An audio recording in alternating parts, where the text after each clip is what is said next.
Tuan-tuan perasan tak, semakin lama harga barang semakin naik dan kuasa beli kita semakin lama semakin jatuh. Macam mana boleh jadi macam ni ya?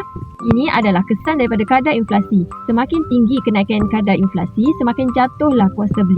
Katakanlah kita ada RM10,000 di dalam akaun bank kita, mengikut konsep net present value NPV, RM10,000 ni takkan sama nilainya lagi 2 tahun akan datang, di mana akan ada susut nilai ataupun pengurangan kuasa beli di situ. Susut nilai ini bergantung kepada keadaan ekonomi dan juga politik sesebuah negara. Jadi macam mana kita nak lawan inflasi ni? Menurut kata pakar kewangan nombor 1 negara, Tuan Azizi Ali, simpanan jangka masa panjang yang mesti kita alihkan ialah dalam bentuk emas. Dengan cara menyimpan dalam bentuk emas, kita dapat kekalkan kuasa beli kita dan juga nilai kekayaan kita akan selamat daripada dikikis inflasi. Dengan cara menyimpan dalam bentuk emas, kita dapat kekalkan kuasa beli kita dan juga nilai kekayaan kita akan selamat daripada dikikis inflasi. Kerana faktor kemerosotan wang ringgit kita. Wang ringgit yang kita ada hari ini tak akan sama dengan 2 atau 3 tahun akan datang.